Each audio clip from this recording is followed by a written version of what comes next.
Dale. Dale. Dale.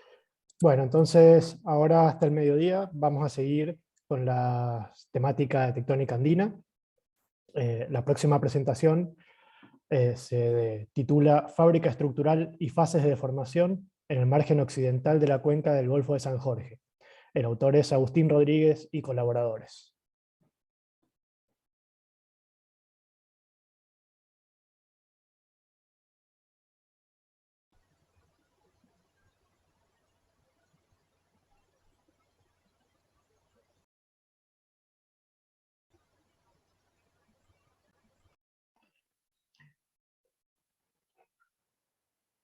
Bueno, buenas tardes a todos. Mi nombre es Agustín Rodríguez. Soy geólogo residido en la Universidad Nacional de la Patagonia San Juan Bosco y alumno de la carrera de doctorado en geología de la misma casa de estudios, y vengo a presentar este trabajo que se denomina Fábrica estructural y fases de deformación en el margen occidental de la cuenca del Golfo San Jorge, que es un trabajo realizado junto con mis directores, el doctor José Oscar Alar y el doctor Nicolás Foix, y representa algunos de los avances, de los resultados de mi trabajo de tesis. En el esquema de la presentación vamos a pasar por una sección introductoria en la que hablaremos acerca del marco geológico. Luego pasaremos a definir la zona de estudio y los objetivos del trabajo, así como las metodologías aplicadas para poder realizar el mismo. Más tarde pasaremos a una sección de resultados en la que hablaremos acerca de la caracterización de las unidades jurásicas, la fábrica estructural del sustrato precretácico, el análisis tectonoestratigráfico del Cretácico inferior, y un modelo evolutivo integrado, para pasar a la discusión y más tarde a las conclusiones. Respecto del marco geológico regional, tenemos que decir que la cuenca del Golfo San Jorge se encuentra ubicada en la Patagonia Central Argentina, y que su relleno es dominantemente cretácico, con más de 7.000 metros de espesor en el centro de cuenca, y que cuenta con 5 regiones morfoestructurales, definidas por Fiar y colaboradores en 1999 como flanco norte, centro de cuenca y flanco sur, un sector denominado faja plegada de San Bernardo y un flanco oeste.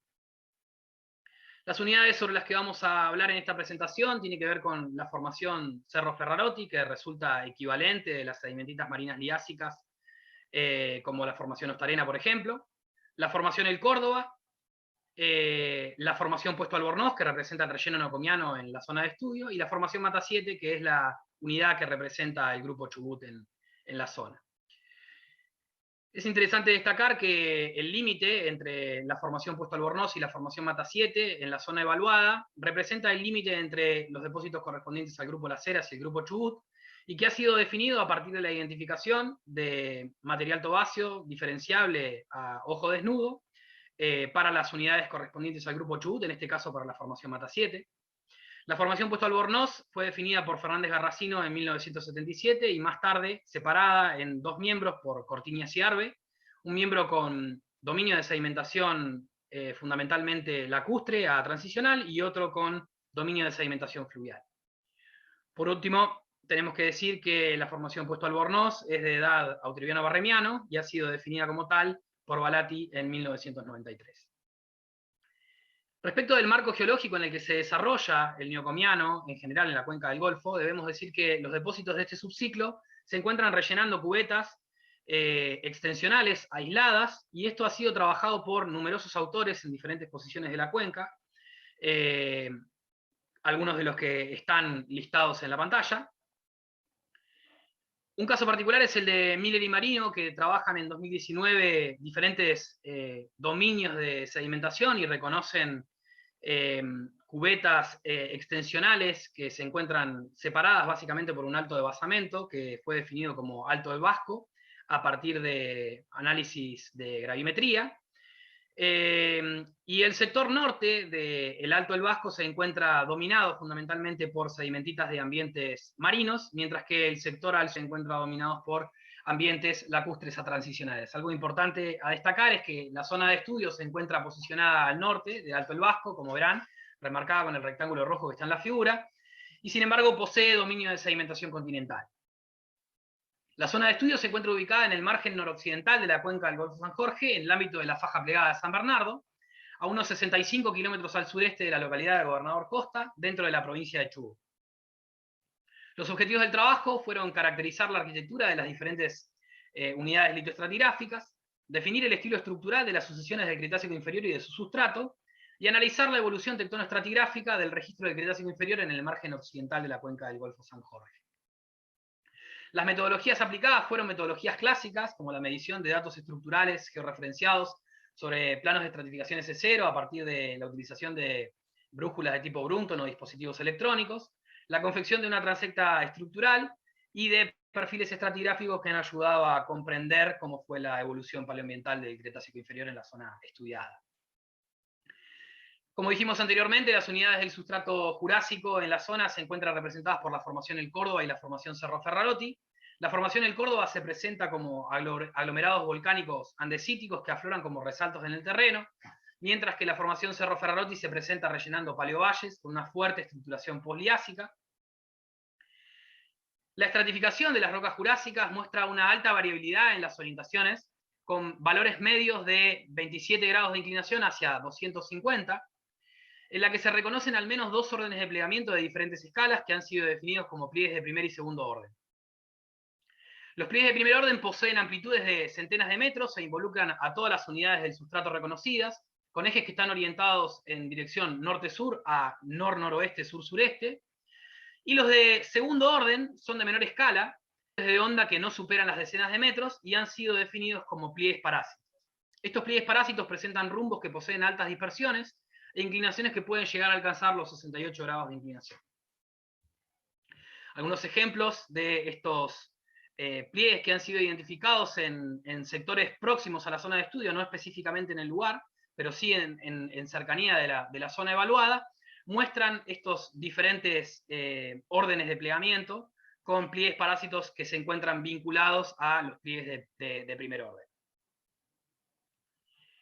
Respecto de las unidades cretácicas, podemos definir que la formación Puesto Albornoz y la formación Mata 7 se encuentran conformando un perfil integrado con un espesor de 1305 metros, con una relación net-to-gross de 0,13, y que de manera complementaria se realizó, además de la caracterización paleoambiental, el análisis de paleoflujo para cada una de las unidades, con vectores medios para la formación Puesto Albornoz, que tienen orientaciones de norte 222, y para la formación Mata 7, con vectores medios que van hacia norte 99.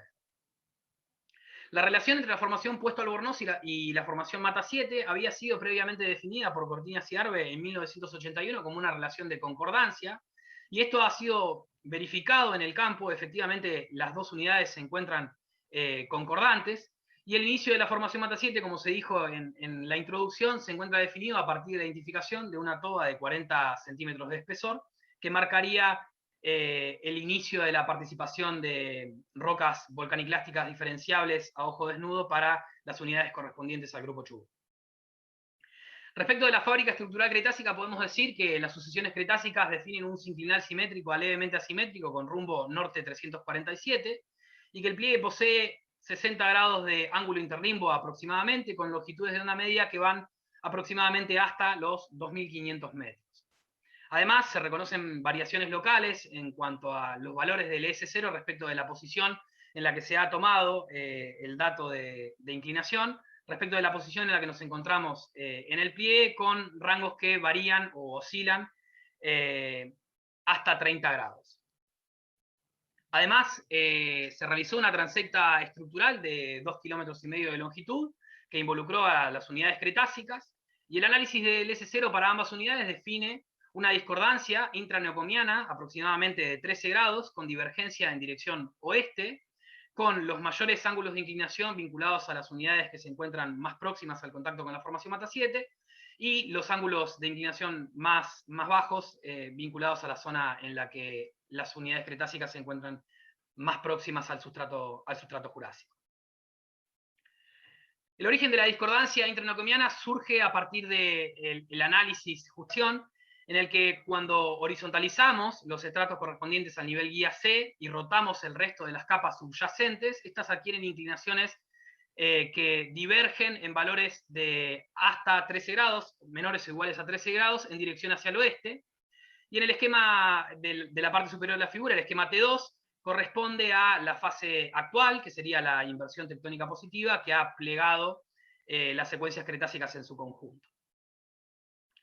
Entonces, respecto de cuáles fueron las fases de deformación identificadas en esta zona que hemos trabajado, podemos decir que se ha identificado una fase de deformación de contracción posliásica, que ha sido la que ha generado la estructuración de los pliegues de primer y segundo orden, en los que probablemente haya fases de deformación superpuestas que han generado estos pliegues parásitos identificados como pliegues de segundo orden, una fase extensional neocomiana. Ya existe el antecedente de Foix et al. En 2015, en la que indica que las fallas extensionales cretásicas reutilizan los planos de debilidad definidos por la fábrica jurásica, que esta falla se encuentra orientada aproximadamente en dirección nor-noroeste-sur-sureste, y una fase de contracción post-aptiana, que es la que genera el plegamiento de todas las unidades en conjunto, en la última etapa de deformación. Respecto de la discusión, tenemos que decir que actualmente hay diferentes escenarios tectonoestratigráficos que plantean contextos de sin inversión, en el mismo momento, para los mismos intervalos estratigráficos que donde otros autores plantean contextos de reactivación extensional. En ese sentido, en la subcuenca de Río Mayo, Gianni y colaboradores en 2019 plantean estudios de afloramiento en la formación Apelec, que es de edad auteriviano-aptiano, evidencian o reconocen depósitos asociados a depósitos incontraccionales en cercanías de la localidad de Aldea Apelec. Y por otro lado, Alar y colaboradores en 2020, en el ámbito de la faja plegada de San Bernardo, en la localidad vecina de Estancia Ferrarotti, reconocen a partir de la utilización de información de subsuelo y de afloramiento, depósitos inextensionales en el Cretácico inferior de la localidad antes mencionada. En ese sentido, tenemos que decir que los resultados obtenidos en este trabajo son coincidentes, si se quiere, con el contexto sin extensional planteado por Alar y colaboradores en 2020. Entonces, respecto de las conclusiones, podemos decir que la diferencia entre los estilos estructurales del sustrato sedimentario y las sucesiones cretásicas se interpreta como la superposición de al menos dos fases de deformación contraccional separadas por una fase extensional, que el primer evento contraccional es de edad posliásica y preneocomiana, aproximadamente noreste-suroeste, que la alta acomodación sedimentaria y las discordancias de la formación Puesto Albornoz sugieren una falla normal rotacional de jerarquía principal, ubicada al oeste de la localidad de estudio, con rumbo general nor-noroeste, sur-sureste e inclinación al este, y que la formación Puesto Albornoz entonces representa el relleno sin extensional del depocentro analizado en el margen occidental de la cuenca del Golfo de San Jorge. Estos resultados, como dijimos anteriormente, son consistentes con los modelos de reactivación extensional propuestos por Alar y colaboradores en 2020 en la localidad de Ferrarotti para el Cretácico inferior. Por último, y como última fase de deformación, se reconoce una fase contraccional de edad post-aptiana que afecta a todas las sucesiones sedimentarias en conjunto, con un eje de acortamiento este-oeste. Eso fue todo, y muchas gracias. Bueno, quedo abierto a si alguien tiene alguna pregunta.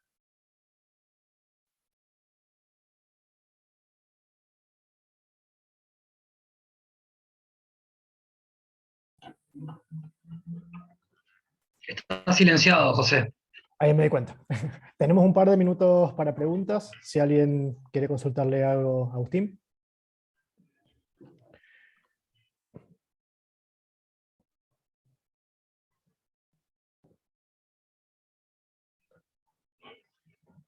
Te hago una preguntita yo, ya que estamos. Sí. Sí, no hay otra. ¿La falla normal esa que están interpretando ustedes aflora? ¿La pueden ver en algún lado? No, en realidad, digamos, inmediatamente al oeste de la localidad de estudio hay un afloramiento de unos basaltos cenozoicos que tapan gran parte, por no decir casi toda la zona que se encuentra al oeste. El contexto, digamos, sin extensional, como decía en la charla también, se encuentra bastante justificado porque la localidad de Ferrarotti se encuentra entre 10 y 15 kilómetros al sureste de la localidad que yo estoy estudiando, y en esa posición hay una sísmica 2D. La calidad no es muy buena, pero ha sido presentada por Alar y colaboradores en 2015 en la reunión tectónica, y justifica el contexto sin extensional con una falla normal, en este caso, digamos, de polaridad inversa, o sea, la falla inclina al oeste, pero bueno, se asume que pueden ser estructuras que lateralmente pueden estar vinculadas, ¿no? Bien. O sea, todavía eso está en vías de análisis, si se quiere, digamos, pero la presencia de la discordancia, el análisis de las direcciones de paleoflujo, el patrón de estratificación, la distribución de los paleoambientes, bueno, son varios elementos en realidad que nos llevan a interpretar esta falla que se encuentra posicionada al oeste, que como vos bien decís, no se puede ver porque está tapada por basalto. Bien, ¿y fallas de menor escala encontraron esos depósitos como Sí, para tomar mirá, indicadores? en la formación Puesto Albornoz, posee dos miembros, ¿no? Hay un miembro que está dominado fundamentalmente por depósitos de peritas rojas vinculados a planicie de inundación distal de sistemas fluviales, y otro que son sistemas lacustres a transicionales con fandeltas asociados y demás. La zona de estudio, en el lugar nosotros hemos identificado en más de una oportunidad, digamos, fallas normales de escala muy chica, digamos, en algunos casos con rechazos centimétricos a métricos como máximo, con deformación sin sedimentaria asociada y en algunos casos una aparente variación de espesor.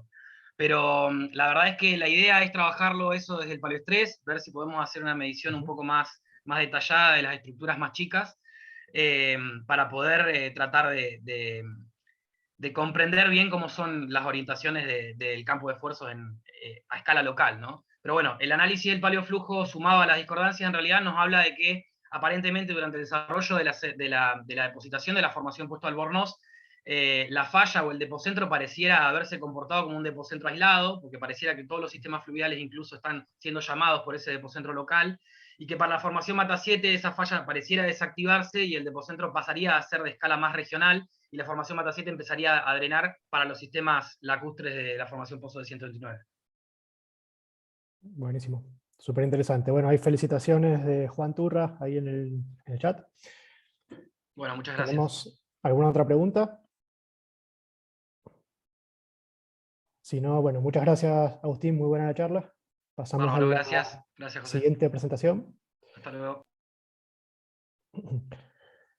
La próxima charla es de Daniel Sales y colaboradores. Se titula Avances sobre el conocimiento de la deformación frágil sobreimpuesta en zonas de cizalla dúctil en la Sierra de San Luis.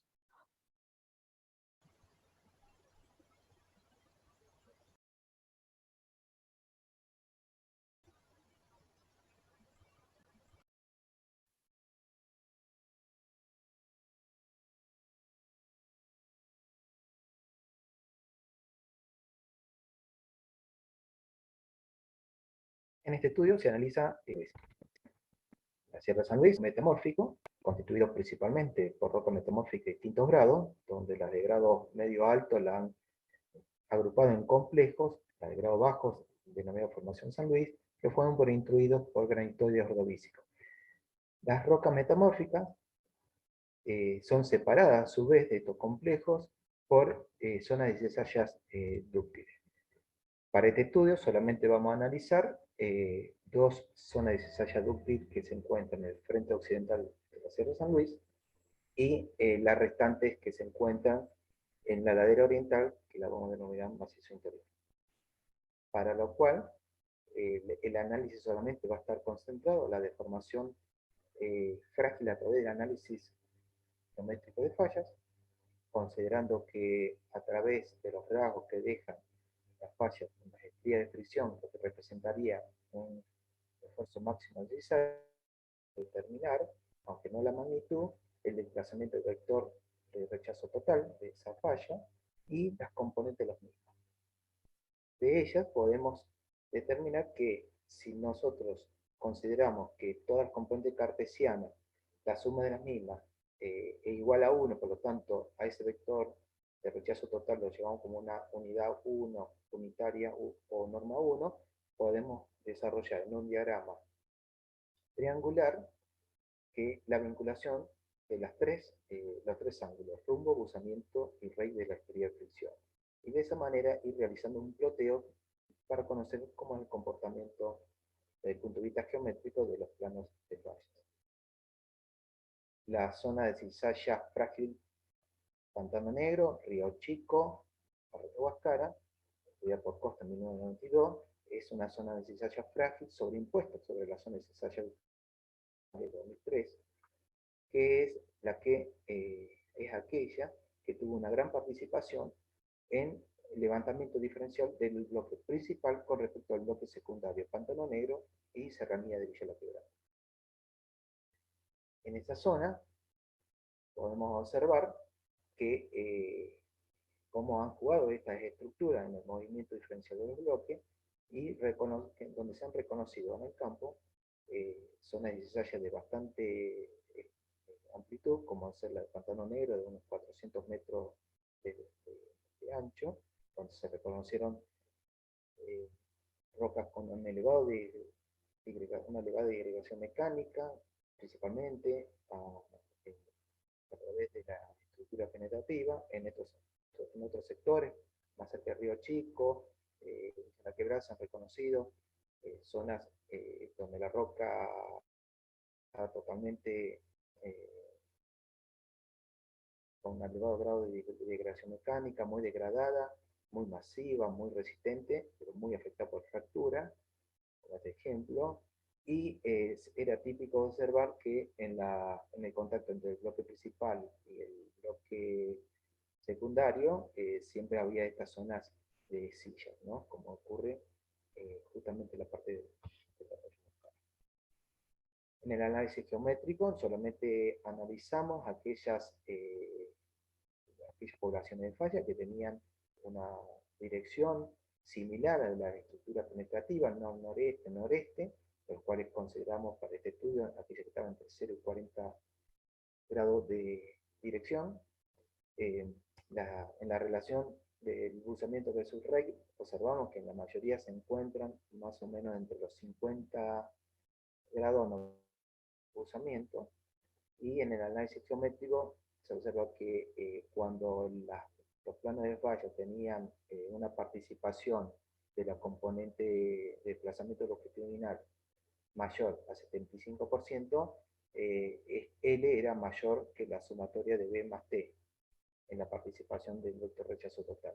Pero cuando esta disminuía del 75% de participación, aumentaba la participación de la componente de desplazamiento vertical y de la componente de desplazamiento transversal.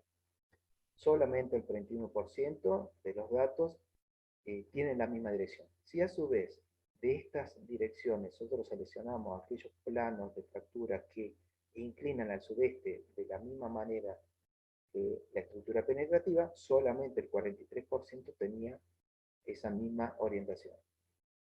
Más al sur se encuentra, más al sur de la falla de la zona de cizalla, Pantano Arroyo Huascara, se encuentra la falla Portezuelo Blanco.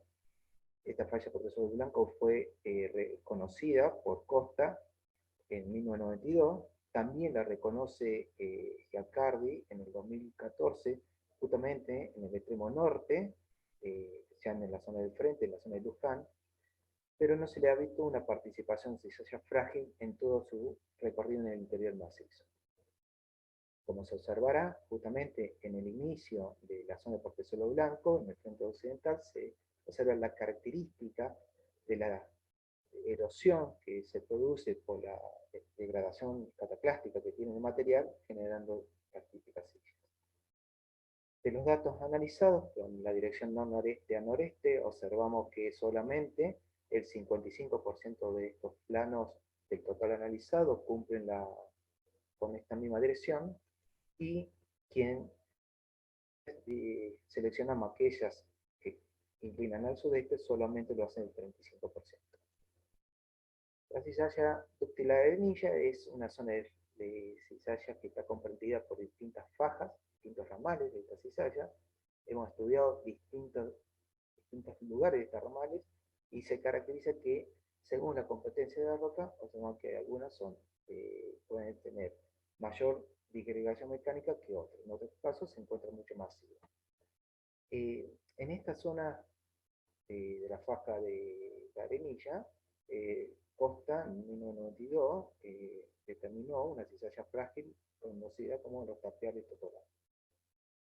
Los estudios realizados en terreno nos marcan que solamente el 54% de los datos cumplen con la dirección noreste, y se caracteriza desde el punto de vista geométrico que la concentración de datos de los planos de fallas se dan sobre todo sobre el segmento LB, lo que está representando que la componente de desplazamiento longitudinal L es mayor que la sumatoria de las otras componentes en la intervención del vector de desplazamiento de rechazo total. Otra de las cizallas que hemos estudiado tiene que ver con la de cizalla el volcán. La cizalla del volcán es el extremo sur de la cizalla conocida San Pedro del Volcán.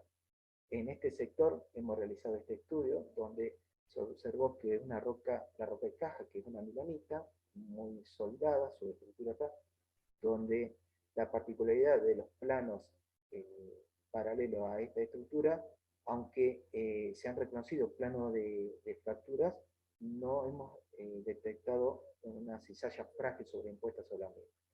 El caso tiene que ver que son planos secundarios que no cumplen la orientación de la estructura penetrativa, por lo cual desde el punto de vista geométrico no podemos realizar un análisis. La cizalla dúctil Río Humán, esta cizalla que es muy importante, hemos obtenido dos lugares de estudio, uno en el sector norte, se observa una roca que no presenta ningún rasgo de haya sido de una gran deformación frágil, y hacia el sur, ya en la zona de Valle de la Isla, podemos observar que el comportamiento de esta cizalla de diferentes maneras. Por un lado, el material se encuentra de la estructura penetrativa, un poco rocas con mayor soldadura, mientras que en otro lugar tiene una elevada disgregación mecánica, como en este caso cataclástica, que posiblemente hayan sido producto de deformaciones preanteriores.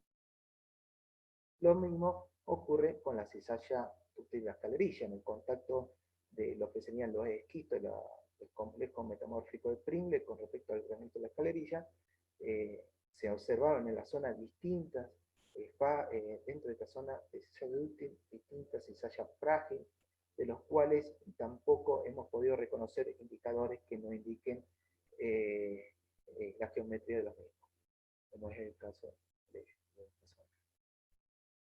Como interpretación, decimos que las zonas de cizalla dúctil han tenido una importancia dispar en el control y ecualización de la deformación frágil sobreimpuesta. No se observó un control particular sobre la cizalla frágil sobreimpuesta con respecto a la zona de cizalla del interior del macizo. Esto tiene que ver con la densidad de la fracturación, la orientación de la fractura, las características geomecánicas de los materiales. Y por último, que la zona de cizalla horizontal han concentrado zona de deformación frágil asociada al ascenso diferencial de bloques en el frente de levantamiento neotectónico de la Sierra San Luis, como fueron los casos de la cizalla frágil Pantano Negro, Río Chico, Huascara, que condicionaban el levantamiento diferencial del bloque principal con el bloque Pantano Negro y Río Chico, Arroyo, Huascara. Muchas gracias por su atención.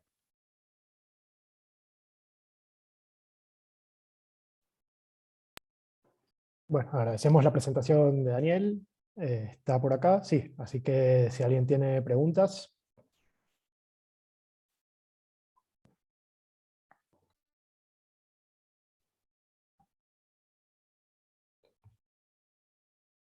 Bueno, te voy haciendo una pregunta yo mientras tanto. Bueno. O sea, si entiendo bien, ustedes interpretan que esa reactivación frágil estaría asociada al levantamiento actual de la Sierra, digamos reciente y no tectónico. ¿Hay algún criterio como para saber que no es una fase, un evento de formación más antiguo, esa reactivación? Nosotros tenemos una limitación en los estudios que tienen que ver con el sincronismo o diacronismo de las poblaciones de estrellas que hemos medido, o sea, no podemos determinar la cronología. Lo que sí es evidente en los distintos lugares que hemos estado trabajando, que sobre el frente de levantamiento, indudablemente, no solamente hemos observado estos rasgos que se pueden preservar en el tiempo, sino también que hay una relación directa con el levantamiento andino. Cuando la sierra estaba levantando, asociado a ello venían levantándose justamente en este sector los dos bloques asociados, que no ocurre, ocurre un poco más al norte con el tema de la Sierra Socoscora, pero no en toda la ladera occidental de la sierra. Y esta relación principalmente lo que denominamos como el frente de levantamiento neotectónico. Así que nos inclinamos mucho más a que esto tuvo, la reactivación sobre la cizalla de los vallos tuvo mucha importancia justamente en el levantamiento de amigos, ¿no? Bien. Bueno, ¿hay alguna otra pregunta?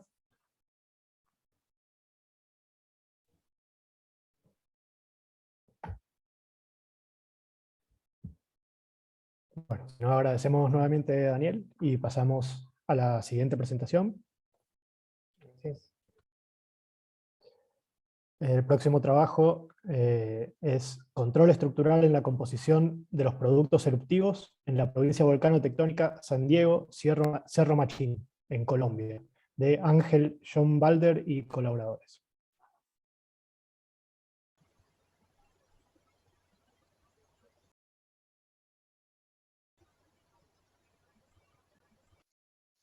Hola, buenos días. Mi nombre es Dayana Schombalder y hoy voy a estar hablando sobre algo del trabajo que hemos estado haciendo con Hugo Murcia y su grupo de investigación en la Universidad de Caldas, en la provincia volcanotectónica San Diego Cerro Machín, la cual representa el volcanismo más norte de los Andes. Esta provincia pliocuaternaria se encuentra en la parte central de Colombia, en el eje de la cordillera central.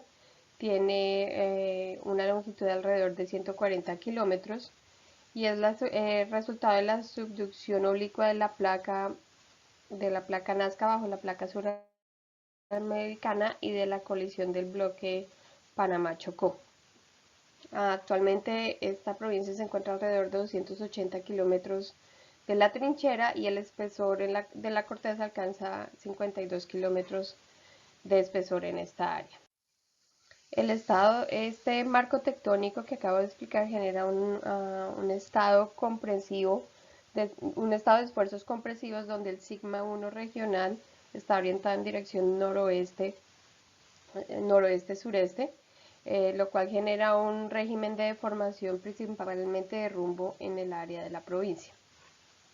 Modelos de tomografía sísmica 3D en el área de la provincia han identificado una zona de almacenamiento de magmas alrededor de entre 20 y 30 kilómetros de profundidad y es considerado que esta zona de estancamiento es la que alimenta todo el volcanismo de la provincia.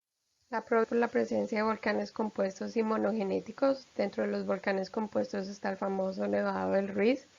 Los volcanes monogenéticos son de tipo efusivo, con la excepción del mar de San Diego al norte y el mar de Tabor al sur. Se reconocen tres tipos de fallas principales o tres sistemas: fallas inversas con dirección norte-sur, fallas de rumbo con dirección noreste y un sistema de grupo de fallas normales en la parte central de la provincia. De las fallas de rumbo, la falla de Palestina y de Ibagué se consideran de importancia. Por un lado, la falla de Palestina parece controlar la localización de la mayoría de los volcanes compuestos y la falla de Ibagué actualmente se reconoce como una zona de cizalla transversal que está acomodando la deformación causada por la subducción de la placa de Nazca. Composicionalmente, las rocas de la provincia presentan composiciones de basalto andesitas turriolitas. La mayoría son andesitas y dacitas. Algunos volcanes como el Nevado del Ruiz, que son estos triángulos rojos, presentan mayor variedad de composiciones, mientras otros volcanes también compuestos como el Cerro Bravo, que son estos cuadrados azules, presentan composiciones más restringidas. Con respecto a diagramas de tierras raras y diagramas Spider de elementos trazas, se puede ver que las rocas de la provincia presentan comportamientos típicos de magmas generados en zonas de subducción.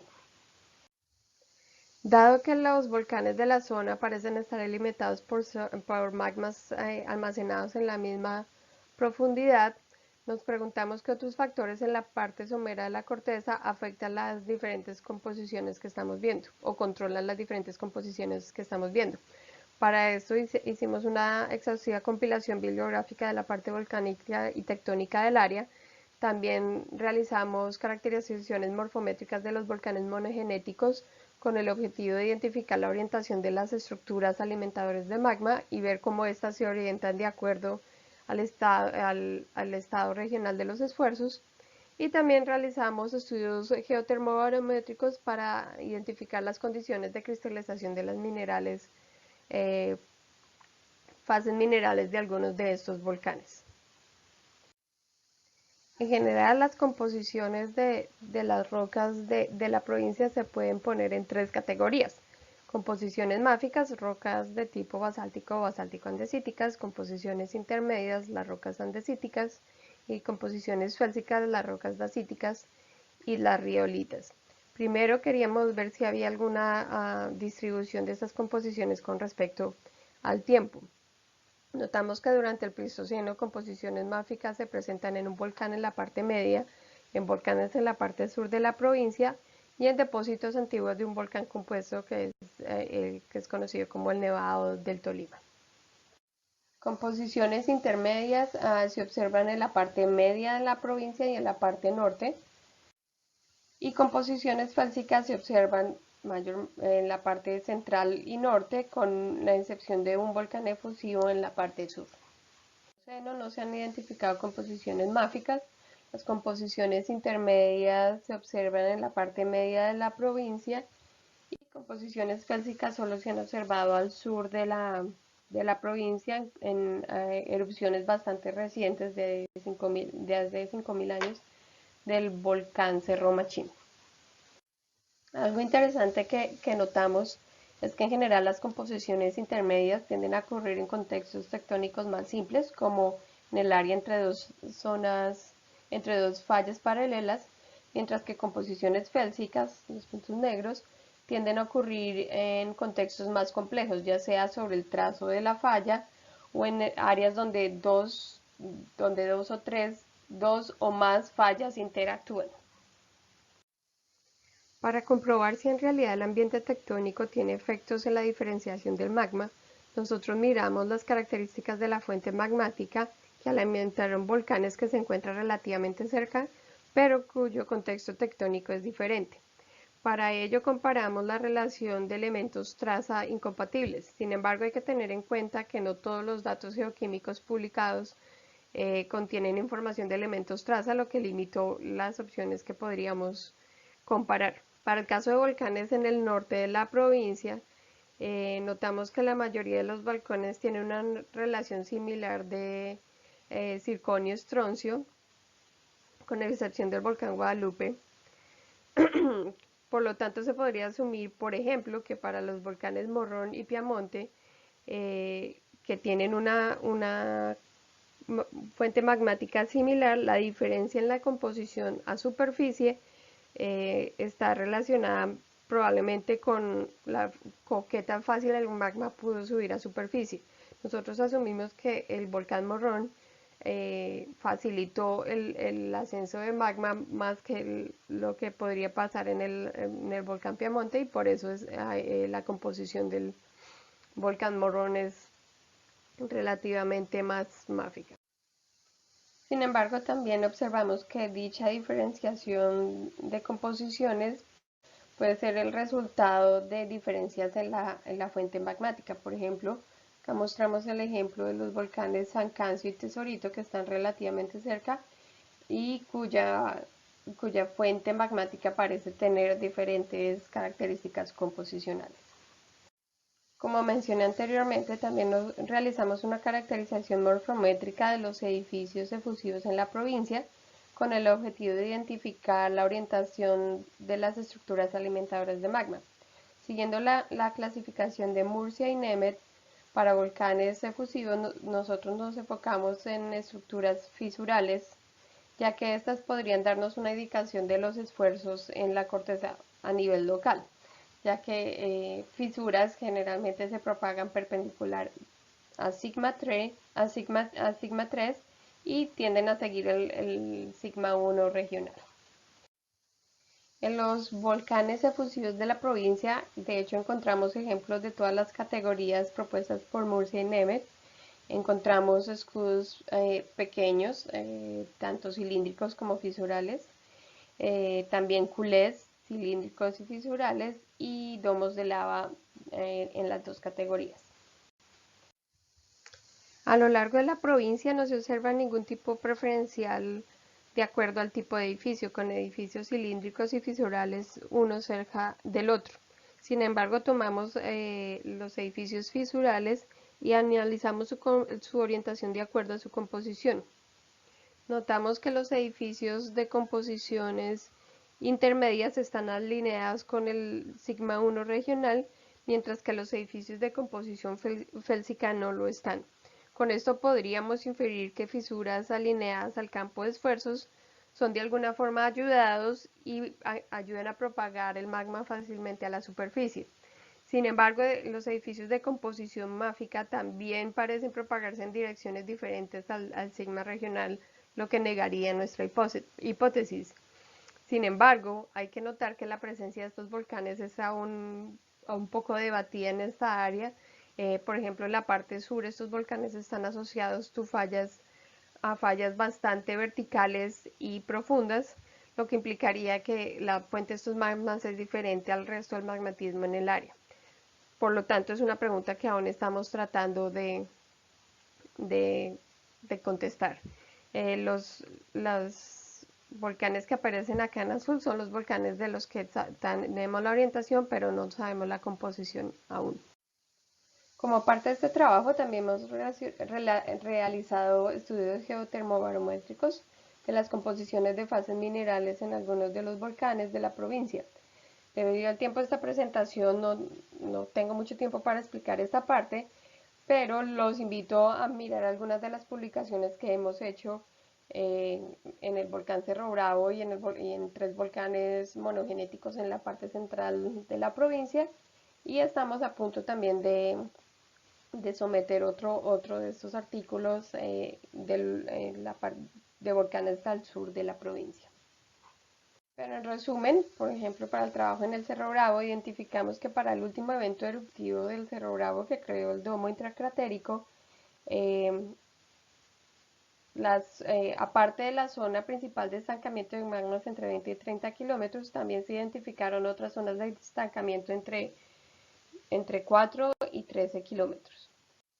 De igual forma, las condiciones de cristalización de las fases minerales de 3 edificios efusivos en la parte central muestran varias zonas de estancamiento, además de la zona principal entre 20 y 30 kilómetros. Más interesante aún es que de estos 3 volcanes, el volcán Victoria muestra menos zonas de estancamiento en comparación con los otros dos, y este volcán tiene una composición relativamente más máfica que estos otros 2 volcanes, y se encuentra en una zona en un contexto tectónico relativamente más simple. Esto refuerza la hipótesis que tenemos, que en realidad existe un control tectónico en la composición final de los magmas. Nuestros resultados sugieren que la composición de los magmas en la provincia está controlada por el ambiente tectónico donde el volcán fue emplazado, por las fisuras magmáticas, la orientación de las fisuras magmáticas, y también por las diferentes zonas de estancamiento de la parte somera de la corteza. Esto es todo por mi lado. Muchas gracias por su atención.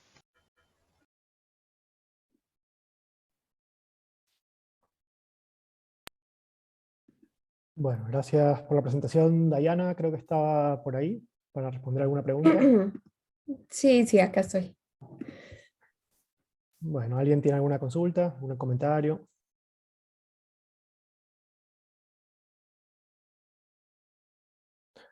Hay algunas felicitaciones en el chat.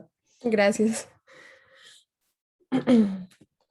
Bueno, te hago una consultita yo entonces. Dime. Me llamó la atención un poco la coexistencia de esas estructuras de fallas normales, inversas y de rumbo en la misma zona. ¿Se supone que son todas fallas que están activas actualmente? No. Bueno, la zona es bastante complicada, pero hay unas fallas que son más antiguas, como la falla de Palestina, que nombraba ahí, que es la que controla la mayoría de esos volcanes. Esa falla se ve que en algunos lugares está desplazada por fallamiento más reciente.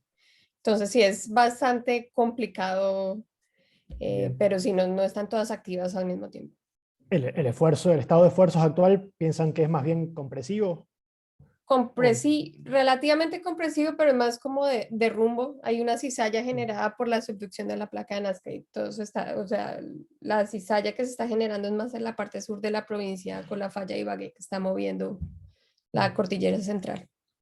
Bien. ¿Alguna otra pregunta? Acá, Yo John, tengo ¿querés una hablar? pregunta.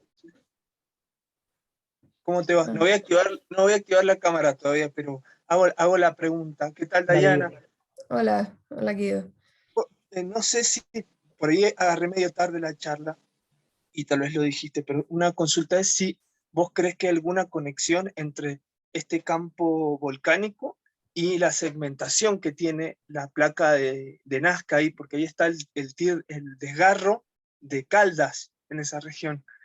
¿Puede haber algún tipo de control, qué sé yo, por ejemplo, porque es una zona que tiene una corteza muy gruesa y sin embargo tenés magmas máficos también coexistiendo con magmas mesosilícicos y félsicos? ¿Qué crees vos? Sí, Guido. De hecho, yo veo acá en el chat que John está haciendo una pregunta similar a lo que dices. Am, el Caldas Tier y el Caldas Tier y esta segmentación en la placa de Nazca está limitando esta provincia al norte y al sur. Ahorita pues hay estudios o muestra que la parte norte donde está este tier, de ahí para arriba, el ángulo de subducción cambia y no hay no hay mucho vulcanismo. Aunque recientemente Hugo, que es mi coautor acá, el grupo de él ha encontrado vulcanismo más reciente en esa zona que se creía que no había. Pero pues todavía eso está como apenas se descubrió. Pero sí, esas limitaciones en la placa de Nazca como que limitan esta zona de vulcanismo. Después de la parte sur hay una parte que no hay vulcanismo, ya después tenemos en la frontera con Ecuador los volcanes más grandes como el Galeras y todos estos volcanes que están en la frontera. No sé si esto Bueno, responde a tu pregunta. sí, está bien, está bien. ¿Habría Ok. algún tipo, por lo menos una conexión espacial? Tal vez hay. Así que Sí, interesante, te agradezco, Dayan. Muy buena la charla. gracias. Bueno, y John preguntaba algo similar. Sí, No sé, algo John, si similar. querés, si ya está respondido, si querés comentar algo más. No, está, muchas gracias. Con lo que respondiste anteriormente está súper bien, muchas gracias. Ok. Hay una consulta acá, Dale, Andrés. Andrés. Igual es de pura ignorancia. Pero el tema de que los magmas félsicos se concentran en las zonas más, como llamamos, más complejas, ¿tiene que ver con un tema de la diferenciación que pueden hacer los magmas en un contexto, no sé, me imagino un ascenso más rápido o y menos tiempo para diferenciación? ¿Tendrá que ver con eso? Sí, o O no sé si sea, lo pensás. nuestra hipótesis es que los magmas félsicos tienen más problema o más, sí, como más problema o más dificultades para subir a la superficie, lo que los permite fraccionar más. Y por eso es que lo que encontramos es que cuando eso pasa es porque generalmente están asociados en zonas muy complicadas tectónicamente, con muchas fallas alrededor, lo que probablemente es lo que está impidiendo el ascenso a superficie tan fácil si lo comparamos con los magmas que son más máficos o más intermedios. Ah, claro. Ok, ahí me cerró un poco más. Ok, Gracias. de nada. Bueno, muchas gracias, Diana. Vamos Ok, a pasar a gracias. la siguiente presentación. El trabajo siguiente es de Emanuel Traves y colaboradores, modelo de velocidades unidimensional en la caldera de Cabiahue, Neuquén, a partir de software propio de inversión de forma de ondas completa. Hola, mi nombre es Emanuel Traves y conjunto con Silvana Spagnotto le vamos a presentar nuestro trabajo titulado Modelo de velocidades unidimensionales en la caldera de Cabiahue, Neuquén, a partir de inversión de forma de onda completa. El volcán Copahue es un estratovolcán activo que se ubica en la zona volcánica sur. Es un volcán limítrofe entre Argentina y Chile. Y bueno, varios estudios lo han relacionado con la gran falla de Likiniovsky de Xtrali. Hacia el lado este se encuentra la caldera de Pulapar, conocida como caldera del Agrio o caldera de Cabiahue, en la cual se encuentran las localidades de Cabiahue y Copahue. Dentro de esa red, de esa caldera, se instaló una red de 8 estaciones banda ancha, la cual una además fue movida en un periodo de tiempo. Por eso ustedes pueden ver 9 estaciones en este sector, ¿sí? Las cuales lograron registrar durante 3 meses un enjambre de sismos ubicados muy cercanos a la localidad de Cabiahue. También aparecieron varios sismos cercanos a las termas de Copahue, y estos sismos fueron localizados y realizados mecanismos focales en el trabajo de Montenegro de este año. Esos mecanismos focales y esos sismos fueron utilizados como base de este trabajo que estamos presentando ahora.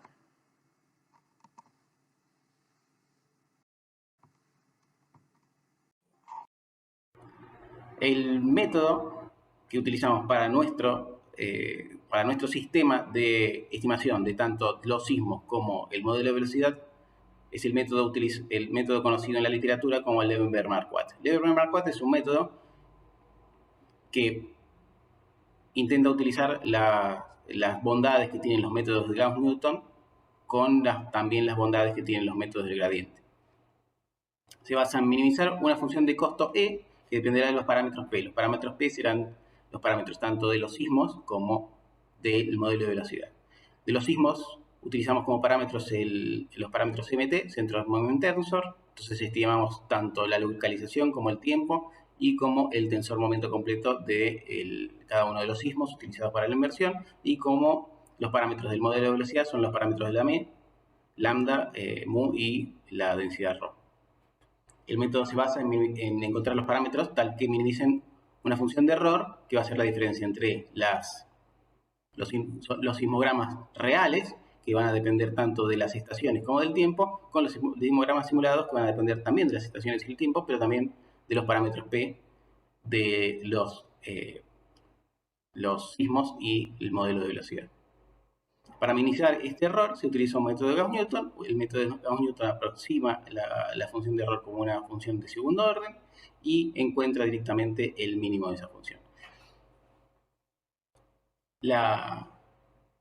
Para eso se utiliza el hessiano, que es una matriz que guarda las segundas derivadas de la función de costo con respecto a los parámetros, y esta se aproxima, como normalmente se hace en los métodos de Gauss-Newton, como el jacobiano, que es un vector de las derivadas del error con respecto a los parámetros, bueno, y el jacobiano transpuesto multiplicado por el jacobiano nos da como resultado la matriz hessiana utilizada para el método de Gauss-Newton. La modificación del método Levenberg-Marquardt se basa en que este hessiano se le agrega una componente diagonal que depende del parámetro lambda y de la matriz H. La lógica detrás de esto es que así tenemos que el hessiano primo, el hessiano utilizado finalmente en el Levenberg-Marquardt, va a ser una suma entre un componente que depende del hessiano en el método de Gauss-Newton y un componente que depende diagonalmente del hessiano. Esto es similar a cómo se utiliza en los métodos del gradiente. La lógica de esto es que muchas veces cuando los parámetros P están muy alejados del parámetro real, el método de Gauss-Newton tiene dificultad en la convergencia. Cosa que no pasa en los métodos del gradiente, que la convergencia es mejor cuando los parámetros están muy alejados de los parámetros reales.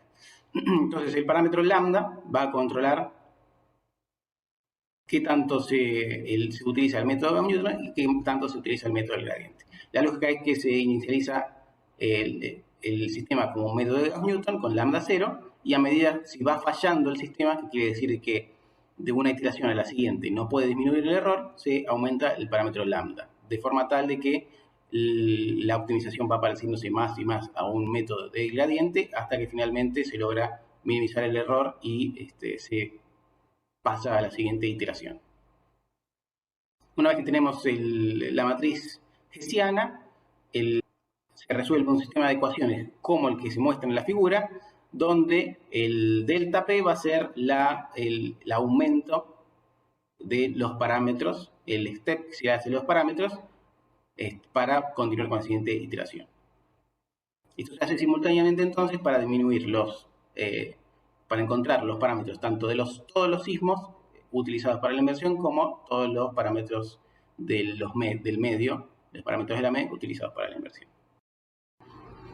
Estos son unos resultados de la recolocalización de los sismos. Fíjense que como localización inicial para los sismos teníamos los encontrados en la figura, los como se ven en la figura acá, o más detallados los puntos violetas que se ven en la figura de la parte inferior derecha. Fíjense que los sismos son una nube, no tienen una localización muy clara, pero después de la relocalización utilizando este software, se encuentran que tienen una linealidad bastante marcada, haciendo dos grupos, formando dos líneas, como se ve en la figura en los puntitos verdes. Estas dos líneas coinciden bastante bien con estructuras que se pueden observar en la zona, por lo que da evidencia de que la inversión está funcionando correctamente.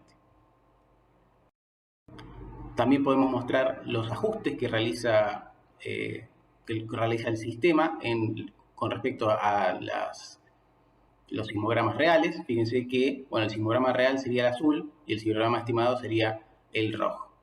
Y los ajustes, salvo en algunas estaciones, son muy buenos. Las estaciones que no dan tan bien probablemente tengan diferencias locales en las características del medio, lo que hace que un modelo unidimensional de velocidades no sea tan correcto como el que estamos utilizando en este caso. Bueno, justamente para ver si teníamos sectores de diferentes velocidades, miramos las tomografías de la tesis de Montenegro. Entonces vimos que justamente habían sectores de alta y baja velocidad a partir de tomografía de ruido. Entonces decidimos tomar de a pares de estaciones que respondían más o menos a modelos cercanos. Entonces para eso tomamos las estaciones IGI y PICKI, y para tener más información tomamos 3 sismogramas. Hicimos la inversión a partir de 3 sismos y obtuvimos que el ajuste para esas dos estaciones era muy bueno y que el modelo de velocidad que acá obtenemos, la velocidad de la P y la velocidad de la S, encaja bastante bien con algunos de los modelos en la zona. Acá tenemos la profundidad, kilómetros negativa para los valores por arriba del nivel del mar y valores hasta 4 kilómetros, 5 kilómetros de profundidad, que son la profundidad que teníamos los sismos, ¿no? Esto no podíamos llegar más abajo porque no teníamos sismos más profundos. Tuvimos todos valores bastante coherentes de la P y de la S, que se pueden apreciar en este sector, en donde justamente a nivel del mar de 0 grados, o sea, más o menos a 1000 y pico metros de profundidad respecto de la superficie, encontrábamos un sector de baja velocidad de la P, y después tenemos un sector de una marcada velocidad de la P bastante importante, más o menos a 3 kilómetros de profundidad respecto del nivel del mar, ¿no? Respecto de la superficie serían casi 4 kilómetros. Entonces, mirando los modelos publicados en la zona, nosotros estamos más o menos en este sector, ¿sí? En este sector, esto está publicado en el libro de Copahue, y vimos que es bastante coherente con este modelo, en donde se espera una zona en donde encontraríamos velocidades bajas de la P por una zona de vapor sobresaturado, y después cerca de más o menos los 4 kilómetros de profundidad tendríamos ya una zona asociada por ahí a una cámara. Estos modelos conceptuales también están publicados en la zona, y finalmente tenemos este trabajo, bueno, este es de Barcelona, este de Tardani, en donde nosotros estaríamos mirando en este sector y estaría coincidiendo con el reservorio de vapor dominado, el sector dominado por vapor, y encontraríamos estas bajas velocidades de la P y más o menos esta profundidad tal vez asociado a esta cámara magmática. Si bien nuestro sistema de inversión todavía está en etapa de desarrollo, nuestro objetivo es que a corto plazo poder compartirlo con la comunidad. Muchas gracias por su atención.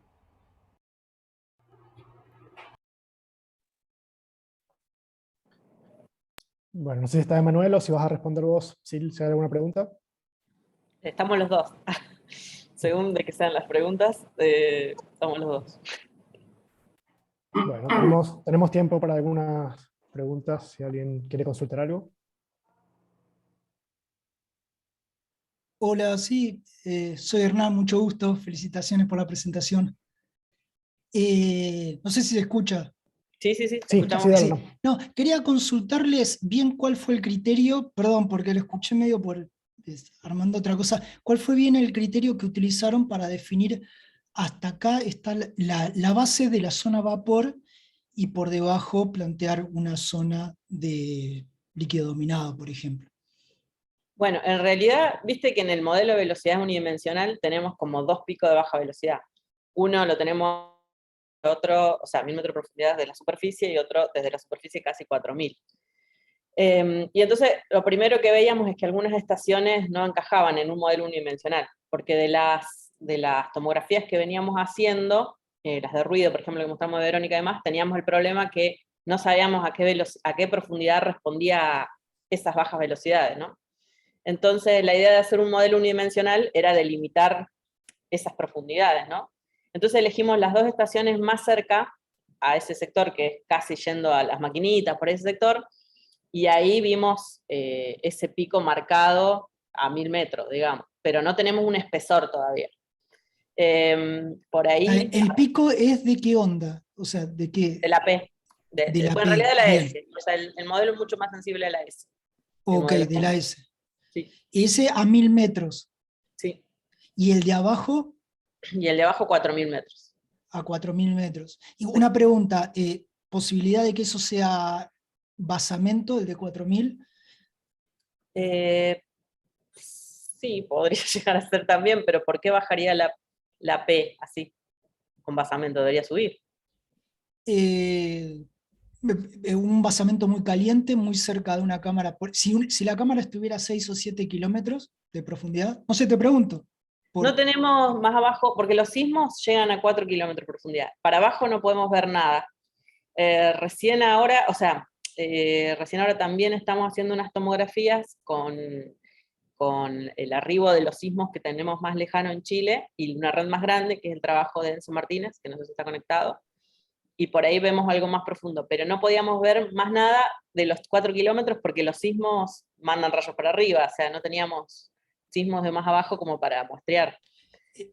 Y entonces, perdón, la última, entonces, si tu base de sismos son los 4 kilómetros, ¿no sería consistente que esos sismos estén generados en la periferia inmediatamente por arriba de un intrusivo, de una cámara magmática, de como queríamos llamarle, y no necesariamente de un reservorio?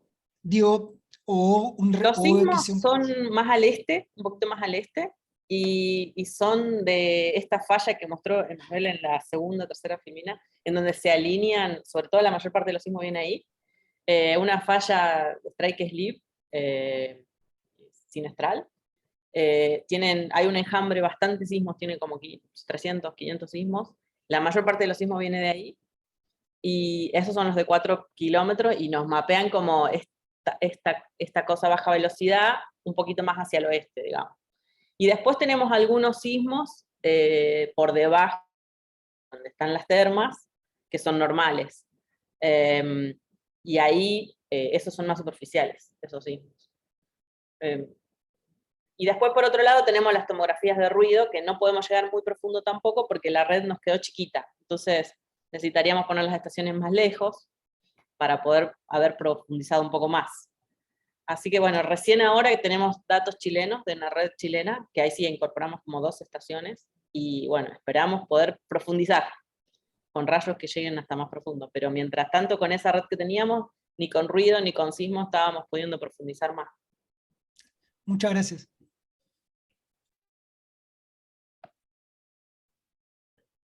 Bueno, muy interesante el debate. Si hay alguna pregunta cortita, tenemos un minutito más.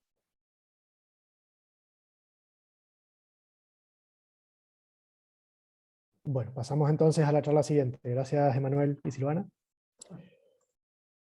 El próximo trabajo lo presenta Martín Turienzo. Se titula Descripción del sistema de fallas normales del Cerro Villegas, zona externa de la faja plegada y corrida del Agrio. Algunas ideas sobre su desarrollo.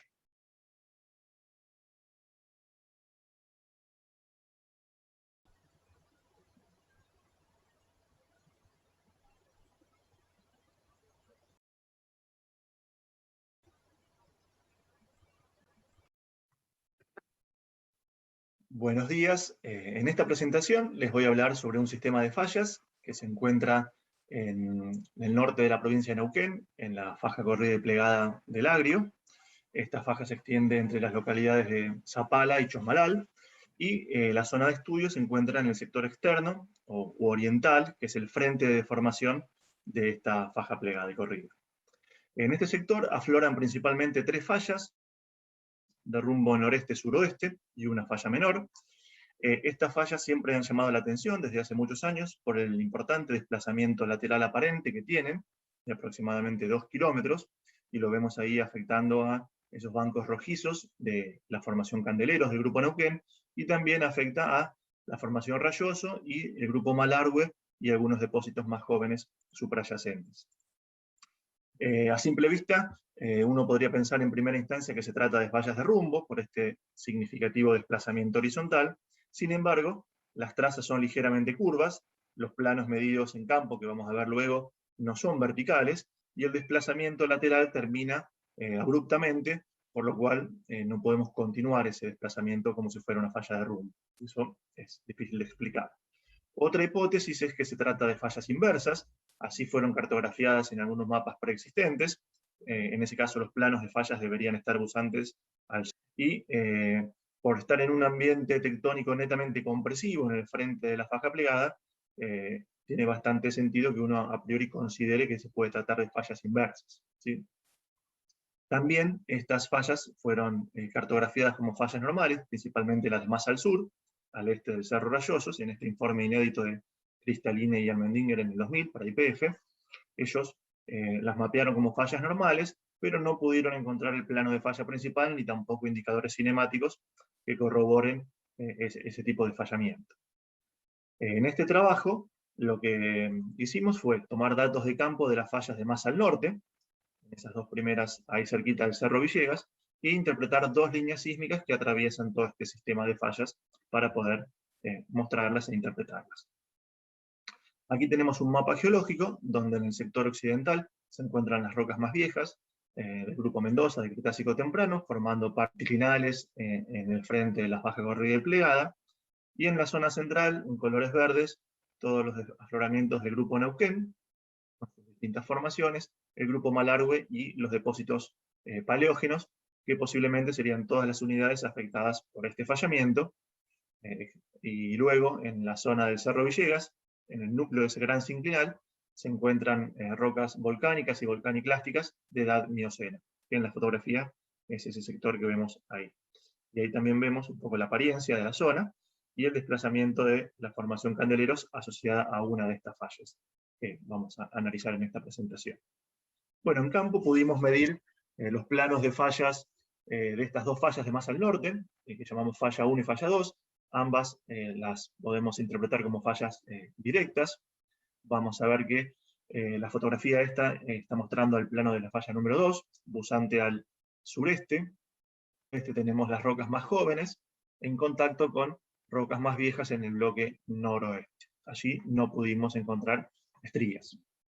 En la falla número 1, que es la más importante, pudimos medirla en este sector recuadrado, donde tenemos en contacto el Grupo Malargüe, al noroeste, en el bloque de techo, contra la formación Wíncula y Candeleros en el bloque de piso, que son unidades más viejas. En ese caso el plano busante, que se destaca en los plots, están inclinando hacia el noroeste, y ahí sí pudimos encontrar algunos indicadores muy sutiles, estrías y escalones, pero que en campo pudimos verificarlas, que se trata principalmente de fallas busantes al noroeste, con estrías cuyo desplazamiento tiene una componente principalmente directa, un pitch de 70 grados.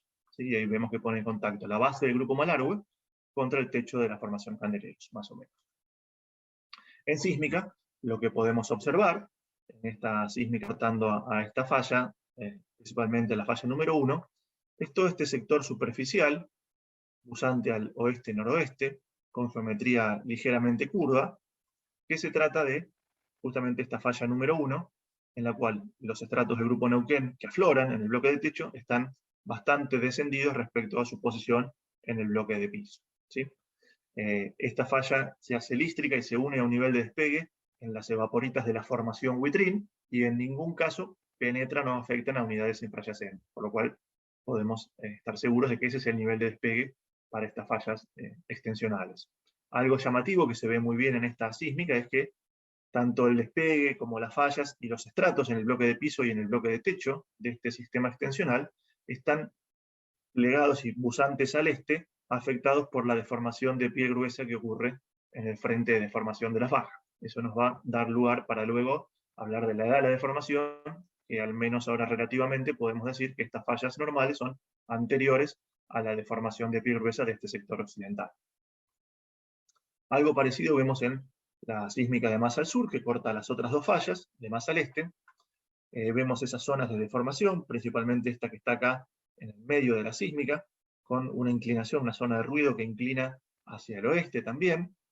Eso es la zona de falla, que se une al nivel de despegue también en las evaporitas de la formación Huitrín. Lo mismo pasa con esta falla de más al este. En ambos casos vemos que hay un desplazamiento importante del bloque de techo que desciende por las unidades que allí están presentes, y las fallas se unen al nivel de despegue en la formación Huitrín. Y acá vemos que ese despegue está formando un sinclinal, afectado por el alto de basamento asociado al corrimiento de las yeseras en la zona occidental, y también están plegadas por este alto de basamento en la zona oriental, vinculada al levantamiento del dorso de los chihuidos, que genera toda esta pendiente que afecta a todo este sistema extensional, ¿sí? Para estimar aproximadamente, aunque sea tener una idea de las magnitudes del desplazamiento de estas fallas, solamente pudimos hacer este cálculo con la falla número 1, que tenemos datos de indicadores cinemáticos medidos, que son estos que están aquí, y considerando un desplazamiento vertical equivalente al intervalo estratigráfico ausente por esta falla donde pudimos medirla, que era la base del grupo Malargüe contra el techo de la formación Candeleros. Eso implica la ausencia de estas unidades de la parte superior del grupo Neuquén, que en la región tienen un espesor total de 900 metros. Eso llevado al plano de la falla, trigonométricamente, nos implica un desplazamiento de 1000 metros en la dirección de buzamiento y de 370 metros en la dirección paralela al rumbo. Nos está indicando que es una falla principalmente con componente y comportamiento normal. De esta manera no explicaríamos el desplazamiento aparente tan importante que vemos, para lo cual necesitaríamos combinar este fallamiento directo con el plegamiento posterior que sufre toda la secuencia, como veíamos en la sísmica, y de esa manera podemos generar desplazamientos aparentes muy importantes, como vemos en este esquema clásico del libro de Geología Estructural de Tuis y Moore. Bueno, para hablar un poco del origen posible de este sistema extensional, pensamos que se han formado por deslizamiento gravitacional sobre la formación Huitrín, esas evaporitas, siguiendo una paleopendiente hacia el noroeste, similar o parecido a lo que ocurre con las fallas normales de la zona de tensión Las Salinas, que son estas que están mapeadas aquí, que son paralelas al dorso de los chihuidos, y estarían asociadas, según estos autores, al levantamiento del dorso por deslizamiento, pendiente abajo. Las fallas del Cerro Villegas, que son estas que están en amarillo, podrían comportarse de manera parecida, aunque tenemos una orientación distinta, ¿no? Claramente las fallas nuestras tienen un rumbo noreste-suroeste. Una posibilidad es que estén formadas en respuesta al levantamiento de este anticlinal que está acá, que es el anticlinal Huitrín. Sin embargo, es un anticlinal relativamente somero y pequeño, que podría explicar una de estas fallas, la más cercana, pero no así las fallas que están más alejadas, ¿sí? Deberíamos pensar en un proceso más regional. Para entonces generar esa pendiente necesaria hacia el noroeste para formar estas fallas, consideramos dos hipótesis como más probables. Una es que el sector noroeste se haya hundido, y podría estar asociado al desarrollo de estructuras de plegamiento, de piel fina en ese sector, que hemos mapeado, y por otro lado podría estar asociado al levantamiento del sector sureste, vinculado al dorso de los chihuidos. Entonces, para entender un poco mejor estas hipótesis, generamos este esquema, donde tenemos que la paleopendiente podría generarse por el peso de estos pliegues en el sector noroccidental. Serían las estructuras de piel fina, como los pliegues asociados al sistema de retrocorrimientos de San Eduardo, estudiado por Levinson y colaboradores en 2020, esas estructuras podrían generar un peso para hundir el sector y generar esa paleopendiente, ¿sí? No las estructuras de pie gruesa que son posteriores. Y por otro lado, podríamos tener que la paleopendiente se genera por el levantamiento del sector sureste, donde se encuentra el dorso de los Chubut. Para hablar un poco de la edad posible de este sistema, sabemos que afecta a las rocas del grupo Malargüe, que son hasta Cretácico tardío Paleoceno. También posiblemente pudimos fotointerpretar que afecta a los sedimentos oligocenos presentes en ese sector, entonces serían posteriores al Oligoceno. No pudimos corroborar si están afectando o no estas fallas a las rocas volcánicas del Cerro Villegas, datadas en 15 millones de años, por lo tanto a futuro sería interesante y necesario comprobar si están o no involucradas para ver si las fallas son anteriores o posteriores a los 15 millones de años. A priori, si consideramos que estas fallas podrían estar asociadas al levantamiento del dorso de los Chubut, allí se han datado trazas de fisión en apatitos y se ha propuesto una edad de levantamiento de 11 millones de años, la cual habría que revisarla por algunas cuestiones metodológicas, pero por el momento es la única edad publicada y podría ser una posible edad para este sistema extensional si estuviese relacionado al dorso de los Chubut. Y finalmente, cualquiera de los dos casos, de los dos mecanismos, todas las estructuras extensionales vimos en la sísmica que están plegadas y deformadas por la estructura compresiva de piedra gruesa en el frente de formación. En ese sector, un poquito más al norte, se han estudiado trazas de fisión en apatitos y se pudo determinar una edad de levantamiento aproximada de 9 millones de años. Así que de esta manera podríamos analizar los mecanismos y la posible edad de este sistema extensional. Por supuesto, este es un trabajo incipiente y a futuro sería importante y necesario realizar más trabajo de mapeo para analizar y seguir estas fallas y ver las unidades involucradas y buscar más indicadores cinemáticos para estar seguro del movimiento y el sentido de las fallas, y también nuevas edades para determinar mejor la cronología de todo este sistema. Bueno, esto es todo lo que tenía para comentarles. Muchas gracias por su atención.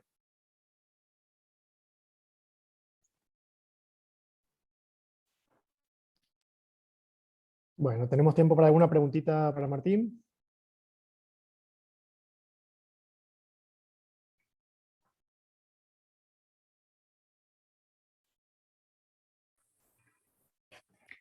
Yo tengo una, José.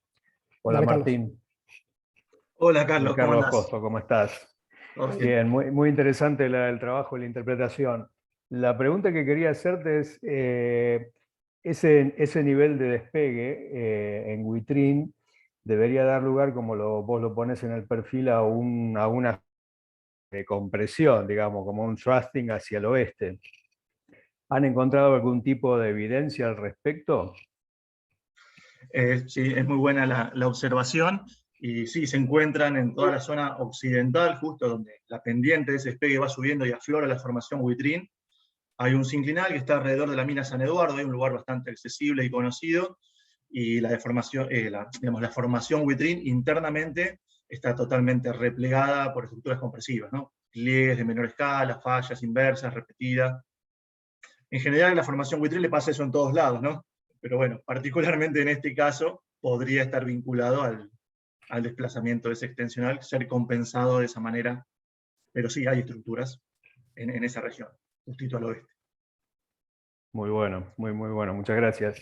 Lo que sí se ve bien es que esa formación Huitrín está abusante al este, con lo cual las fallas normales no pueden deslizar pendiente arriba, entonces sabemos que, digamos, de alguna manera Claro. esa inclinación estaba antes hacia el noroeste, ¿no? Me parece muy interesante, sobre todo, tratar de vincularlo con el tema de los chihuidos, ¿no? Esa zona de tensión de las salinas, que también hay interpretaciones un poco controvertidas, así que muy bueno el aporte. Felicito. Bueno, gracias, Carlos. Ahí creo que hay una pregunta en el... Sí, pregunta Horacio Canelo, si puede considerarse al dorso de los Chihuidos como un domamiento periférico de una cuenca de antipaís. Bueno, yo la verdad no te voy a dar la respuesta exacta porque es bastante controversial, digamos, controvertido el origen del dorso de los Chihuidos.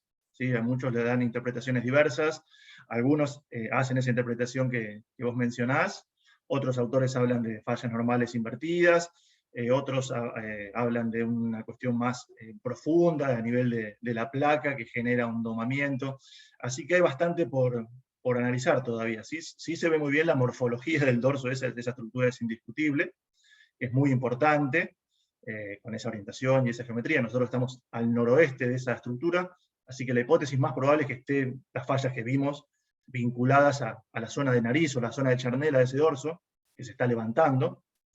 Ahora, ¿en qué contexto y con qué estilo se está levantando? Creo que todavía habría que demostrarlo. Probablemente sean necesarias interpretaciones de subsuelo, porque lo que aflora ahí en superficie es una estructura muy sencilla, una anticlinal muy suave, y en sísmica es la única forma de resolverlo. Lo que pasa que está toda la secuencia involucrada ahí, y las fallas que deberían dar origen a esa estructura son muy profundas, varios kilómetros de profundidad, y en la sísmica no se ven bien. Nosotros lo que hemos visto es que siempre quedan dudas, entonces, bueno, creo que las interpretaciones estructurales todavía son abiertas, ¿no? Y lo que sí nos interesa, que debería refinarse, es la edad de levantamiento del dorso. El dorso ha sido una estructura muy activa, incluso en tiempos mesozoicos. Hay mucha información y muchos estudios estratigráficos de subsuelo que hablan de levantamientos durante el Jurásico, durante el Cretácico. Y bueno, particularmente nos interesaba el levantamiento neógeno, pero creo que es un dato que todavía debería analizarse, revisarse y tratar de obtener edades más precisas. Eso nos daría lugar a saber mejor la edad de nuestras fallas. Bueno, muchas gracias, Martín. Bueno, gracias a Interesante la ustedes, saludos a presentación. todos. No sé si hay tiempo para una más, cortita. Dale, Si una no, cortita. ya te dejo. No, Dale, Andrés, una. siguiendo con la línea de la pregunta de Carlos, esa estructura compresiva, ¿tiene una orientación similar a estas estructuras normales o no se puede correlacionar, digamos? En cuestiones de rumbo, ¿no? De orientación. Sí, sí. No sé quién me está preguntando porque no veo. Andrés, perdón. Ah, Andrés, ahí Andrés estabas. Richard. No te veía, ¿Cómo? no se me iluminaba el cuadro. No, las orientaciones son distintas. Creo que Ajá. justo en el último mapa que ponía, Sí, es que que las me fallas pasó. normales nuestras son noreste, Ujú. y el dorso es noroeste. ¿sí? No, perdón, de las estructuras compresivas más pequeñas, más Al al oeste. noroeste. Sí. Tampoco, las estructuras compresivas son norte-sur.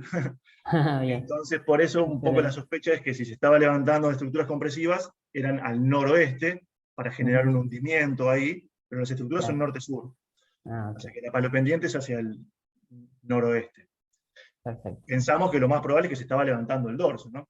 Y en ese Ah, caso estaríamos en la zona de charnela. No son paralelas al dorso como las fallas normales de las salinas, sino que están siguiendo la zona de nariz, digamos, el hundimiento norte del dorso, donde ahí sí el rumbo gira al noroeste y las fallas normales nuestras serían paralelas a esa zona de charnela, ¿no? ok. Ahí va.